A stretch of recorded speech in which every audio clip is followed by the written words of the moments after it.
มีจุกด้วยนะคะสงสารลูกสวัสดีค่ะเนี่ยสวัสดีค่ะเอมิลี่น้ำมูกเขียวแล้วนะคะเห็นดูสิเดินโอ้ย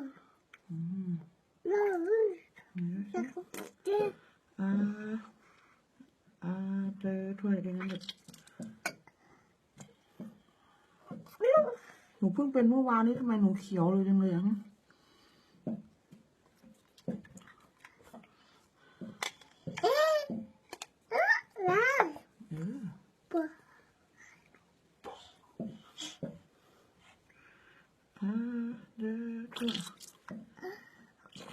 อุ้ยหนูเพิ่งเป็นเมื่อวานนี้นะลูกทำไมหนูเขียวเยอะขนาดนี้เนี่ยไหนดูสิน้อง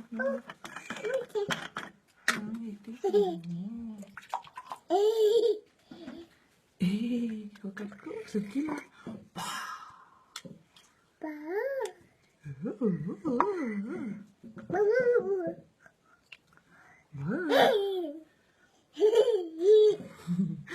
มันก็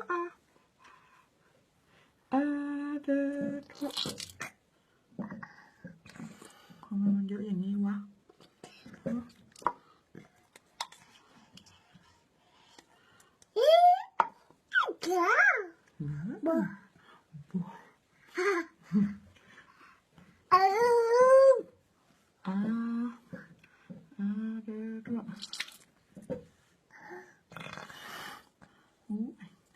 ไม่หมดอีก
दरअसल ये हमारी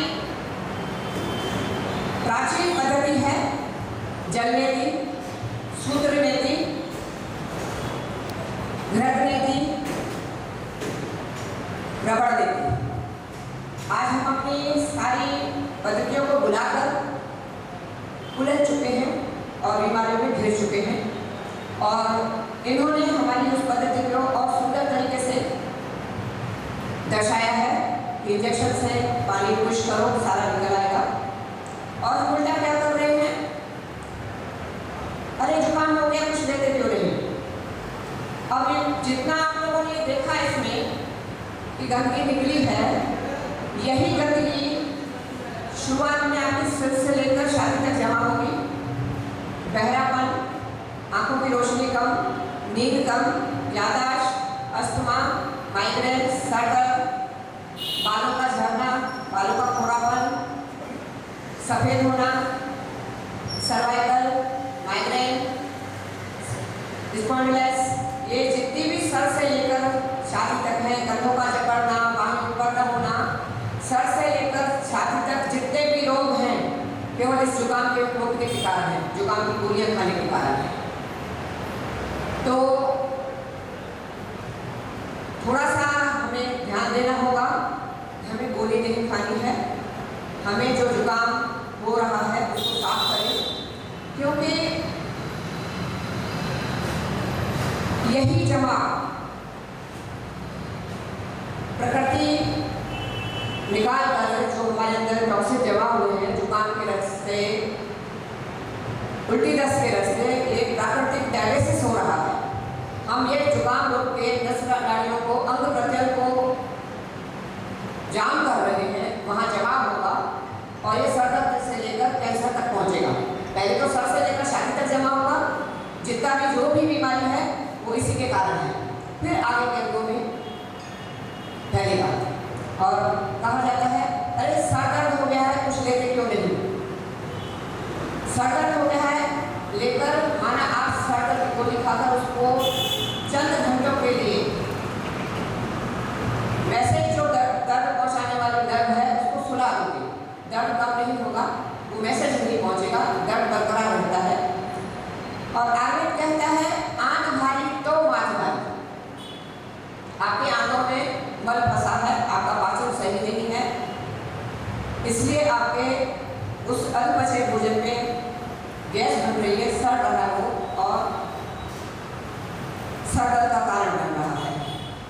हमें क्या करना है, आंख भारी का कुछ निष्कासन का सोचना है, न कि माथ भारी के लिए गोली लेना है।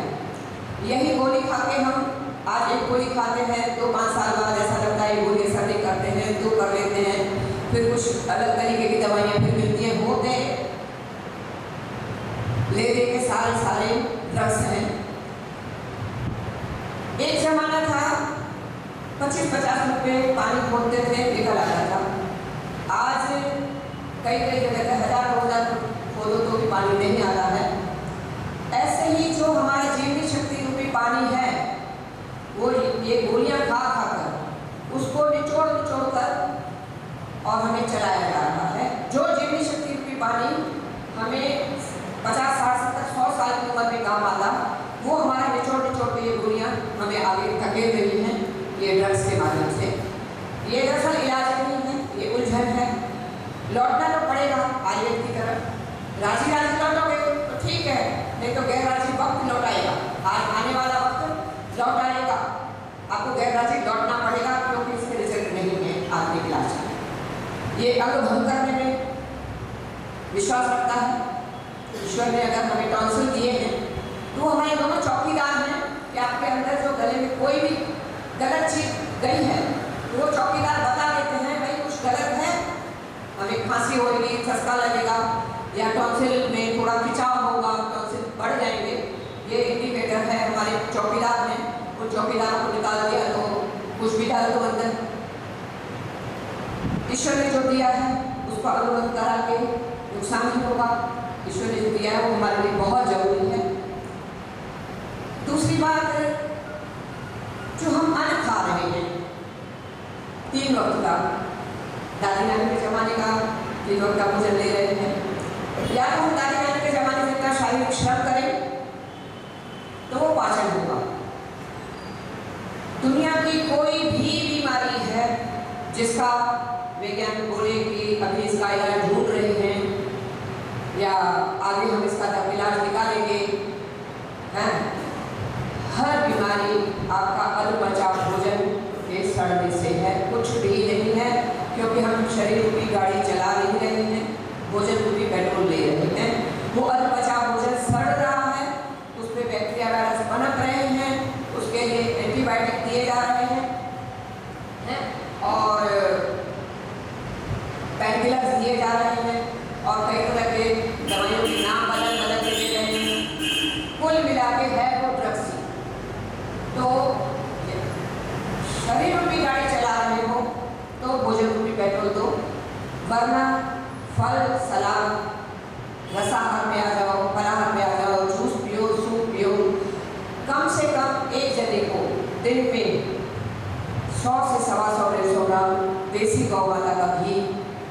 बहुत जरूरी है। हमने अपने बुजुर्गों को, ये हमारे भाई छोटे हैं जिनको शायद याद होगा या नहीं होगा, भाई आए थे तीनों आज, हमने अपने बुजुर्गों को देखा था। मेरे दादी 4 बजे नवंबर मिड से लेकर मार्च मिड तक 4 बजे 400 ग्राम का इतना बड़ा बाटा, लोटा होता है जो बिन पहनेगा घिलता है, ऐसे बाटे होते थे हमारे यहाँ प्यासे के, 400 ग्राम का वो भिगा देते, ऊपर से काढ़ा पीते थे नवंबर मिड से लेकर मार्च मिड तक, या अगर मार्च में थोड़ा ठंड कम हो जाती थी तो फरवरी लास्ट तक, और ऊपर से काढ़ा पीते थे। आज जो अभी पिछले कोरोना टाइम निकल गया, उस टाइम कई भाई बहनों ने, कई परिवारों में दम के, दबा के काढ़े पिए, और आए दिन अखबारों की और टीवी मीडिया में सुर्खियां बना था कि काढ़ा पीने से बवासीर हो गई, छाले हो गए। हम जो टाटा बाटा के नमक खा रहे हैं, थोड़े थोड़े में गोली बंदूक, इंजेक्शन को मैं बंदूक बोलती हूँ, थोड़े थोड़े पे पेन किलर खाया, रिफाइंड तेल खाया, हमारा शरीर में से खुश्क हो गया है। उस खुश्क शरीर में आपने कोई भी काढ़ा डाला, वो काढ़ा और ज़्यादा खुश्की करेगा, बवासीर होनी हुई और छाले होने हुए। मैं बोलती हूँ अगर आप लोगों को कोई गर्म सूप भी लेना है, लेना चाहिए पहली बात तो ये सूप भी आपको 150 ग्राम 125 ग्राम घी लेके लेना चाहिए, ऐसे आपको सूप भी नहीं लेना चाहिए। तो आप जब तक चिकनाई शरीर में नहीं दोगे, आज हम 3 वक्त भोजन खाने के बाद भी तृप्ति महसूस नहीं करते। कभी चाय के साथ रस्क ले लिए, बिस्कुट ले लिए, नमकीन का कोई पैकेट खोल लिया, चिप्स कुरकुरे, कहीं मोमोज दे दिए, कहीं समोसा कचौड़ी दे दिया।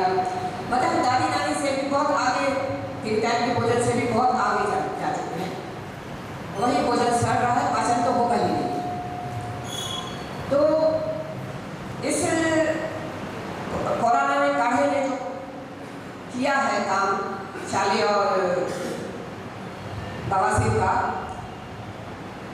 सुर्खियां बना, उल्टा लोग आधुनिक इलाज में मुड़ेंगे, आयुर्वेद को उल्टा हमें नीचे स्तर पर गिराया।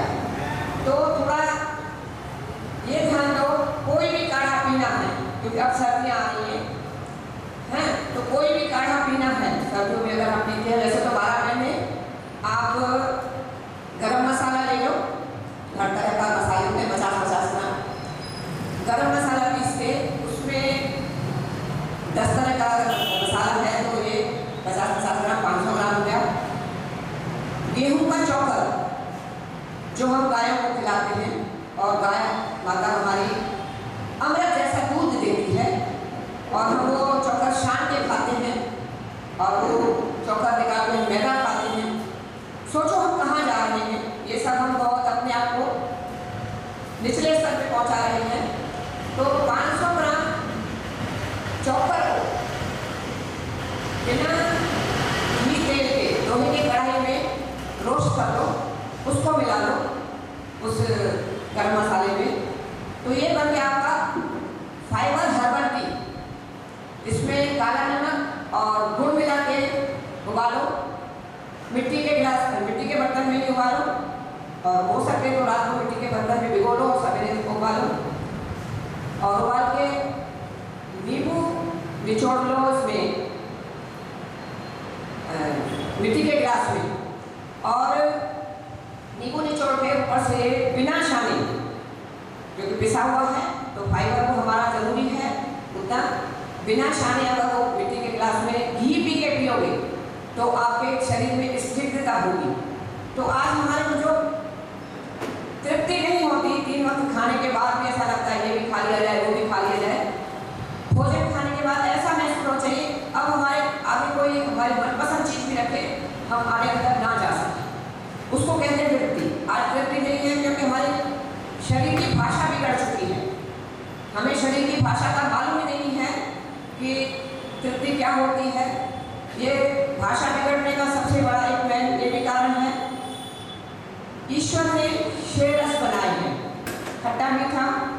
नीम चरपरा, कड़वा कसेला।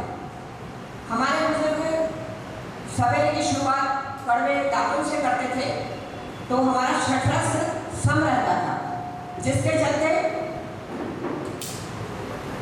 हमारा बाकी के रस मेंटेन हो जाते थे। सारा दिन जो भी कुछ खट्टा मीठा नमकीन चरपरा खाते थे तो बैलेंस हो जाते थे और हमारा शरीर दुरुस्त रहता था। हमने क्या किया है, सवेरे मीठे मीठे पेस्ट,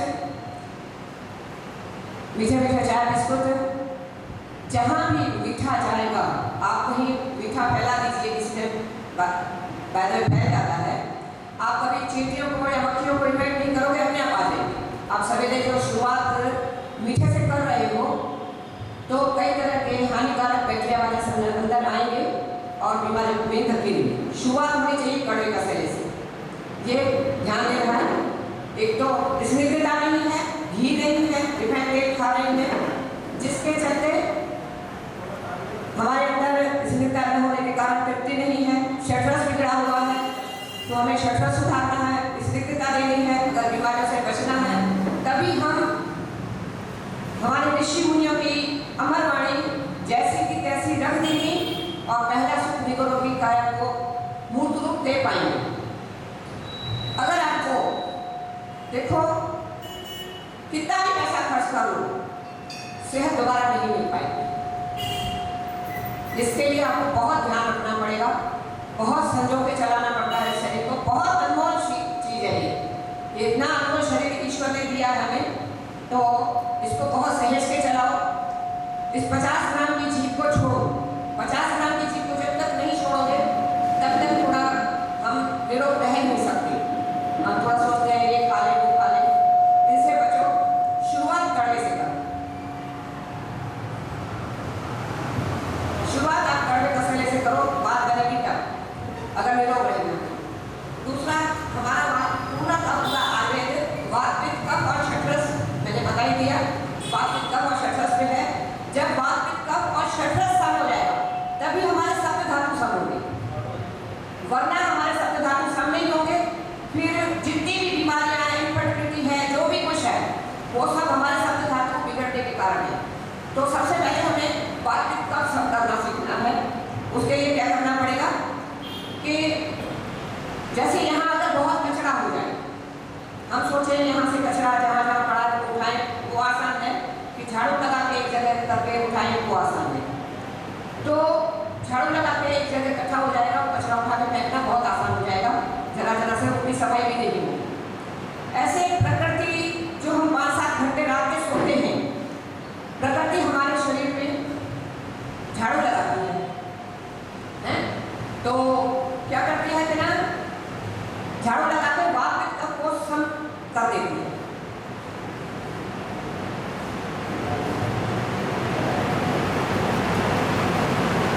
तो वात पित्त कफ हम सम कर देती है प्रकृति, और जो काम प्रकृति करेगी, जो काम ईश्वर करेगा, विज्ञान नहीं कर सकता। विज्ञान कितना भी आगे चला है, ईश्वर के जो रूल नियम है वो रूल नियम है, ठीक है। बहुत कुछ कर रही है विज्ञान की तरक्की। बाकी तो प्रकृति क्या करती है, 5-7 घंटे हमारे सोने में हमारे शरीर में झाड़ू लगाती है। वात को, वात की जगह है पेट, वात गैस को बोलते हैं आर्य भाषा में, पेट है। पित्त होता है गले से लेकर छाती और इसमें पित्ताशय में, वैसे पूरे शरीर में भी रम जाता है। और कफ होता है सर से लेकर छाती तक, फेफड़े जाम हो जाते हैं, तभी अस्थमा होता है। तो हमें क्या करना है, सवेरे रात को सोने से पहले आंख में, नाक में, कान में, नाभि में और नाखूनों में देसी गाय का घी, न घुटना का न भैंस का।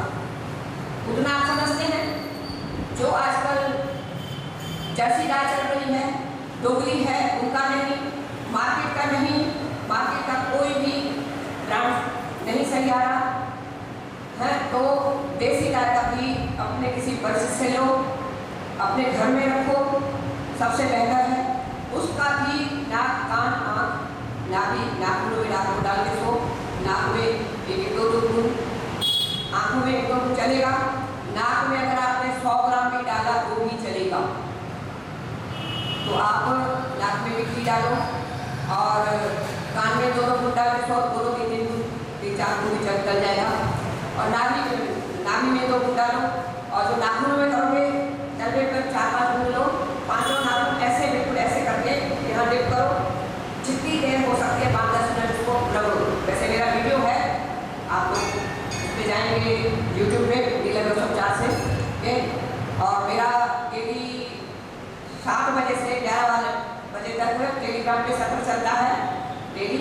अभी आज कल और फिर कल 3 दिन की मैंने बंद किया है। तो काफ़ी सत्रों में सुनो, बहुत कुछ किया है। वो सारे ऑडियो वीडियो मेरे यूट्यूब चैनल में जा रहे हैं, जो बच्चे जानते हैं वो कर रहे हैं, तो वादा नहीं है। तो आप वहाँ पर देखो, एक एक चीज़ बहुत बारीकी से समझाइए, और उसमें एक बच्ची सामने बैठिए, कुछ यूज कर सकिए। ये बच्चे जयपुर से आए, 4 बच्चे आए, एक बच्ची आई है, ये बच्ची देख चुकी है बहुत कुछ अपने ऊपर ट्राई करके। आप लोग ट्राई करो, जो मैं सत्र में सिखा रही हूँ, यहाँ तो क्या है 1-2 घंटा उतना सिखाया नहीं जा रहा, जो मैं शाम को 7 से 10, 11, 12 बजे तक सिखा रही हूँ, उसमें आप जरूर शामिल हुए, तो आपको बहुत कुछ मिलेगा वहाँ पर, क्योंकि 1 महीना से ज़्यादा हो गया वहाँ सिखाते सिखाते, तो आप वो जरूर देखिए। तो रात को आप घी नाक, कान, आँख, नाभि और नाखूनों में लगा के सो, और सवेरे बिस्तर पे अभी आप सोए ही हो। वैसे मैं जड़ी बूटियों से बना हुआ देती हूँ, सरसों का तेल, वो नहीं तो कच्ची कहानी का सरसों का तेल।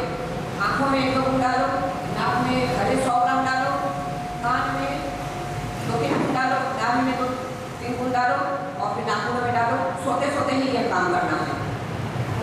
इससे क्या होगा, हमारा जितना भी हमने गलतियाँ की है, जुकाम की गोलियाँ खा के अंदर रुकावट पैदा की है, या सरदर्द की गोलियाँ खा के रुकावट पैदा की है, जो हमें कई बार कोई नट वट नहीं खुलता, तो हम उसमें तेल लगा देते हैं या ग्रीस कर देते हैं, तो घंटे 2 घंटे बाद खुल जाता है इजीली। तो जो हमारा वो रात को घी डाल के सोए, जो हमारे टॉक्सिन बहुत अंदर गहराई तक जम चुके हैं, वो ढीले हो जाएंगे। सवेरे जो तेल डालेंगे तो आपका इतना आंखों से कीचड़ निकलेगा, नाक से गंद निकलेगा, कान से गंद निकलेगा। आप ना टेलीग्राम पे जाएंगे ना, तो टेलीग्राम पे एक भाई ने, तो आपको देखने में अच्छा नहीं लगेगा, एक भाई के कान से तो इतना का निकला है, मैंने अपनी जिंदगी में नहीं देखा। कान से अगर वो दिखा सकती तो दिखा दो, है तो कोशिश करो।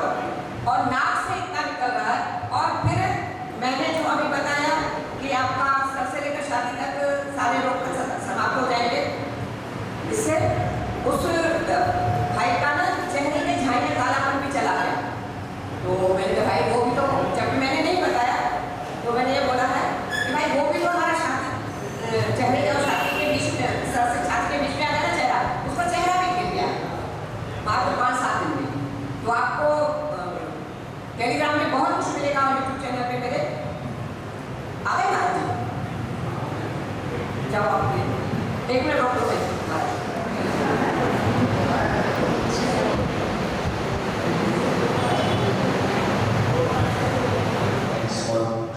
यहाँ तक थे और यहाँ पर भी थी, यहाँ पर थे, लेकिन धीरे धीरे वो कम हो रहे हैं। नमस्कार, वंदे मातरम। और नीलम माता जी को मैं धन्यवाद देना चाहती हूँ। एक दिन मेरे पेट में काफ़ी दर्द हो रहा था, तो मैंने उनको फ़ोन किया और उनसे पूछा कि माता जी मुझे क्या करना चाहिए। तो उन्होंने मुझे बताया कि 1 स्पून सोडा, 1 स्पून काला नमक, 2 चुटकी काली मिर्च मिला के, और इसको नींबू में डीप करके जीभ पे चढ़ने से अच्छा लगेगा। और दिन अपने दिनचर्या में शामिल कर सकते हैं, और बॉडी क्लीनिंग का ये अच्छा काम करेगी। मैं प्रैक्टिकली भी आपको दिखाना चाहूँगी। मैंने 1 स्पून काला नमक, सोडा है, और आप 1 नींबू लीजिए, और ये काफ़ी बड़ा था कि मैंने आधा लिया है। आपको जितना अच्छा लगे आधा, एक जो भी,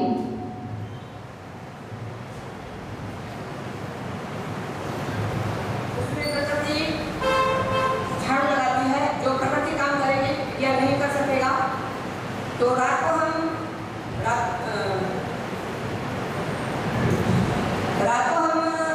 नाक में, आँख में, कान में, नाभि में, नाखूनों में देसी गाय का घी डाल के सोएं।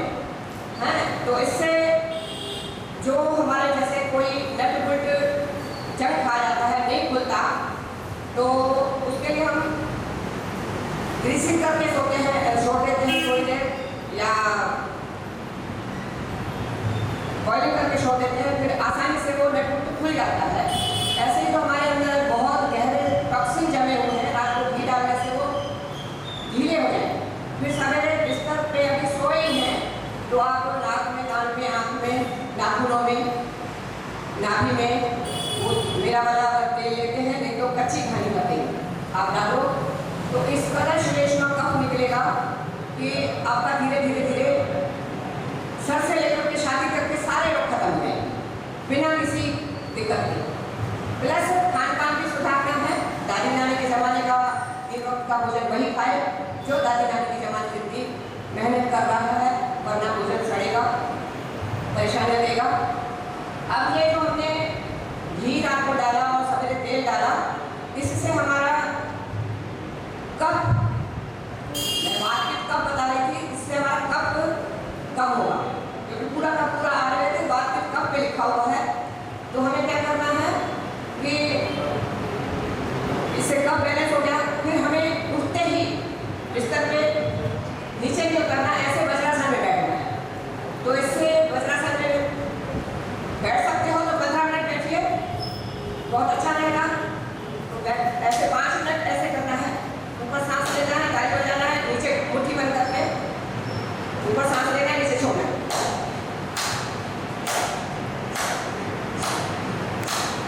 5 मिनट ऐसे करना है। 5 मिनट अपने आप को ना जहाँ जहाँ हाथ पहुँचता है जितनी जोर से अपने आप को मारना है, मार सकते हो, मारना है। इससे क्या होगा, आज हमारा फिजिकल वर्क नहीं है, जिसके चलते हमारा ब्लड सर्कुलेशन सही नहीं है, ब्लड प्रेशर अप डाउन होता है। तो इससे हमारा ब्लड सर्कुलेशन सही होगा तो ब्लड प्रेशर में भी कम फर्क पड़ेगा। और 5 मिनट आपने देखा होगा गुरुद्वारों के बाहर या सिख परिवारों के पास लकड़ी के कपड़े होते हैं, तो गुरुद्वारों के पास अक्सर दुकानें लगी रहती हैं, तो लकड़ी के कपड़े रखिए, दोनों हाथ से आगे पीछे करिए बालों को, तो इससे भी ब्लड सर्कुलेशन आपका सही होगा।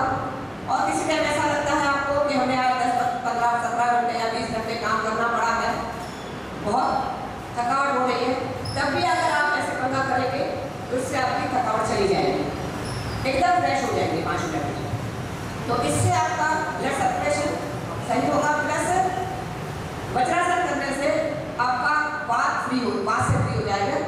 जितनी भी हमारे अंदर गैस चाहिए, गैस से ही हमारा भोजन का पाचन होगा, मगर जो एक्स्ट्रा गैस है जो हमारे सर पे चढ़ती है, छाती में चढ़ती है, ब्लड प्रेशर हाई कर देती है, तो उससे आपका बचाव होगा और वात एक्स्ट्रा वाली खारिश हो जाएगी। और वात का काम है, गैस का काम है पोषण को धकेलना, बिना किसी चूर्ण चटनी के आपका पेट साफ हो जाएगा। अब रह गया बाकी पित्त, उसके लिए क्या करना है, रात को 1/4 चम्मच अजवाइन भिगो के रखिए, सवेरे उस अजवाइन में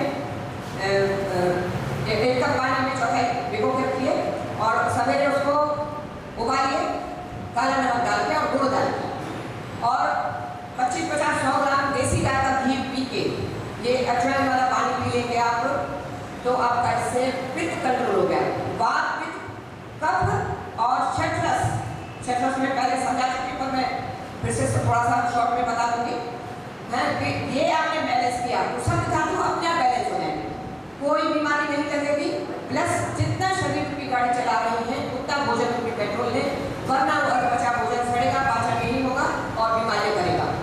तो आप इसका मेन ध्यान रखना है। और शटरस क्या है, सवेरे की शुरुआत हमें कड़वे का सेले से करनी है, जैसे हमारे बुजुर्ग दादों से करते थे, तो कड़वे का सेले से करनी है। तो वातपित्त कफ और शटरस से आपके सप्त धातु पूरा आपका आयुर्वेद सवेरे आपका बिस्तर से उतरते उतरते सेट हो जाएगा। खान पान सुधारना है, जीवन शैली सुधारना है, तो आपको कोई बीमारी नहीं होगी, इतना करो। और जो हम आज बच्चा हमारा 5 महीने का हो गया और डॉक्टर कह देते हैं कि अब इसको पार्ले-जी शुरू करो, तो पार्ले-जी क्या है, पार्ले-जी में डालडा डला हुआ है, मैदा अपने आप में जगह, चीनी अपने आप में जगह, जहर, बेकिंग पाउडर अपने आप में जहर, डालडा महाजहर। डालडा क्या है, सारे दूसरे खानों में कटते हुए भूख प्राणियों की चर्बी, वो आपके बच्चों के फेफड़ों में थे। डालडा बच्चे 5-6 महीने का, उसको आप बिस्कुट खिलाओगे, न उसके आचार विचार सही होंगे, न उसकी सेहत सही रहेगी। क्योंकि जिस वक्त वो भूख प्राणी कटा उचट खाने में, उसकी जो चित्कार निकली, वो हिस्सा आपके अंदर गया। आपका क्या आज जो इतने मानसिक तनाव बढ़े हैं, डिप्रेशन बढ़ा है, उसका कारण है ये बिस्कुट, लड्डू, जलेबियाँ, न जाने क्या क्या, जो भी डालडा से बन रहा है। तो कोशिश करो ये चीज़ें न खाओ, ये आपके नस नाड़ियों में जमेगा और बीमारियाँ करेगा। फिर हमारा बच्चा, रोज हम लेके फिरते हैं बच्चों को डॉक्टरों के यहाँ नेबुलाइजेशन कराते हैं, हम घर में भी नेबुलाइजर रख देते हैं। हम अगर किसी दिन थक गए बच्चे को भाग के डॉक्टर के यहाँ, डॉक्टर से पूछते हैं सर आखिर हमारा बच्चा कब ठीक होगा, डॉक्टर बोल देता है 5 साल का होगा ठीक हो जाएगा। फिर हमारा बच्चा 5 साल के होने हम फिर मन मार के रहता है चलो हमारा बच्चा 5 साल में ठीक हो जाएगा। 5 साल में अगर ठीक नहीं होता, डॉक्टर बोलता है कि 10-12 साल का हो जाएगा, ठीक हो जाएगा। ये आप नोट करना आपने अपने परिवारों में। मगर 10-12 साल तक आते आते बिस्कुट खाते खाते, अंग्रेजी दवाइयाँ खाते खाते वो अस्थमैटिक हो जाता है। कई बच्चे तो पंप पे आ जाते हैं। तो कोशिश करो इन बिस्कुटों से बचो, लड्डू जलेबियों से बचो। फिर मैं एक बात और कहना चाहूँगी कि गर्भावस्था होना, गर्भस्थ होना बीमारी है या गर्भस्थ नहीं होना बीमारी है। फिर हमारी जब बहुबेटियाँ गर्भवती होती हैं तो डॉक्टर के हो जाती हैं। फिर हम सोचते हैं हमारे बच्चे नशे में चले गए।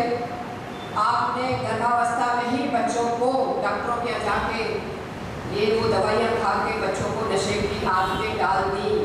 मैं कानपुर गई थी, लवकुश आश्रम है वहाँ एक महाराज जी थे, तो उन्होंने नशा मुक्ति का मिशन चालू किया। तो मैंने महाराज जी से बोला महाराज जी आपकी कोशिश अच्छी है, कामयाब 0% नहीं होंगे, मेरे से लिखवा के लीजिए। महाराज जी थक गए, ये बुजुर्ग हूँ तो कुछ बोल नहीं पाए। कहते कैसे? मैंने कहा हमने गर्भवती होने के टाइम ही, बच्चा जब अभी बन रहा है गर्भ में, उस टाइम हमने उसको नशा दे दिया। फिर बच्चे ने जन्म लिया, पहले ही दिन उसको 500 mg का डोज दिया जाता है। फिर महीने 15 में हमारा बच्चा थोड़ा ढीला लगेगा क्योंकि उसको नशे की डिमांड हो रही है शरीर में। हम जाएंगे डॉक्टर के यहाँ, डॉक्टर दवा देगा, हम खुश कि हमारा बच्चा नहीं, उसके नशे की पूर्ति हो गई, बच्चा ठीक नहीं हुआ, उसके नशे की पूर्ति हो गई। तो आप कहाँ से नशा मुक्ति कर पाओगे? सोच लो, भूल जाओ। जब तक आप दैनिक प्रथा चालू नहीं करोगे तब तक आप नशा मुक्ति नहीं ला सकते। तो हमने दैनिक प्रथा के लिए बहुत कोशिश की है। एक बच्ची है, आप चाहोगे पूनम जी का नंबर है तो दे दो, हैं तो वो सबको दाई बनना सिखा रही है, पूरा कोर्स सिखा रही है, उनका भी चैनल चल रहा है, हम उसमें शामिल हैं, हम बहुत कुछ कर रहे हैं। कोशिश करो, दवाओं से बचो। बीमार वही होगा जो अपनी जीवन शैली नहीं सुधारेगा, जो खान पान नहीं सुधारेगा। हम ये गोलियां खा के जो हमारी जीवनी शक्ति 80-100 साल में काम आती, आज हम 40 साल में 25 साल में खोखले हो जाते हैं, दवाइयों के सारे नशे के सहारे चल रहे हैं। नशा मत लो, ये नशा है। मेरे हाथ जोड़ के सबसे बेनती है, कोई गोली मत लो, कोई दवा मत लो, प्राकृतिक जीवन जी के देखो। मैंने 12 दिन में, कोई मोती महल में जॉब करता है भाई, नाम याद नहीं आ रहा उसका, दिल्ली के डॉक्टर दिनेश गुरानी का इलाज चल रहा था, ब्लड कैंसर प्लस 20 साल पुरानी दवा, बिना दवा के ठीक किए। 20 साल पुरानी शुगर बिना दवा के ठीक किए 12 दिन में। केवल आप जीवन शैली सुधारो, जरूरी नहीं है कहीं से दवा लो, जीवन शैली सुधारो। किसी डॉक्टर की जरूरत नहीं है, किसी विधि की जरूरत नहीं है। खान पान सुधारो, इस 50 ग्राम की जीव की गुलामी से बाहर निकलो। इसलिए हमें आपने जो कमाया है, आपके जो बाप दादा चल बचल संपत्ति छोड़ गए हैं, वो भी लगा दोगे ना इनको डकार आएगी ना आप ठीक होगे, ये ध्यान रखना। अगर ठीक होना है, इस 50 ग्राम की जीव को संभालो। जितना शरीर रूपी गाड़ी चला रहे हो, उतना भोजन रूपी पेट्रोल लो। बाकी मैं बताती हूँ, शरीर को दो, लीवर को मत दो। ये जो हम दे रहे हैं, जो दांतों से चबाओगे, वो आपके आंतों को, लीवर को पाचन करना पड़ेगा। दांतों से चबाने वाले फल दो, वो पचा पचाया वो उल्टा पाचन कर देगा।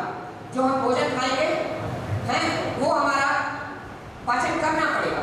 इससे आपका बस 5 मिनट तक हैं। तो क्या है ना, आज कमाना कठिन है, आम इंसान जानता होगा। जिनके पास बहुत है, जो चंद लोग हैं, कमाना कठिन है। कमाने से ज्यादा कठिन है डेली का डेली, जैसे हमारे बुजुर्ग लाते थे, चक्की से पीसना है, डेली सब्जी तोड़ के लाना है, खाने से तेल लेके आना है, डेली मसाले उसमें पीसने हैं। उस हिसाब से उस भोजन की व्यवस्था करने का काम कमाने से ज्यादा कठिन है। और उस व्यवस्था से ज्यादा कठिन है उसका भोजन को पकाना, हांडी में पकाना, उस बर्तनों को उस हिसाब से मांजना, घंटों है, उसकी व्यवस्था पकाने की उससे ज्यादा कठिन है। उससे ज्यादा कठिन होता है चबाना। आगे कहता है एक कौर को 32 बार चबाओ, कहीं कहीं कहता है 64 बार चबाओ, कहीं कहीं कहता है 72 बार चबाओ। आप एक बार एक कौर को 72 बार चबाओ, तो फिर देखो उतनी देर में आपकी थाली ठिकाने होगी, केवल एक कौर में चबा पाओगे आप, जितनी देर में आप खाना खाते हो। तो आप दांतों का काम आंतों से ले रहे हो, आंतें शिथिल हो रही है, पाचन क्रिया खत्म हो चुकी है। दांत हमारे हड्डी के बने, आंतें हमारी मांसल, उससे काम ले रहे हो, बीमारियां इसलिए बढ़ रही है।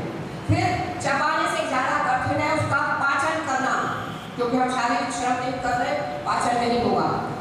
उससे भी ज्यादा कठिन है, सबसे ज्यादा जटिल प्रक्रिया है उसका निष्कासन करना।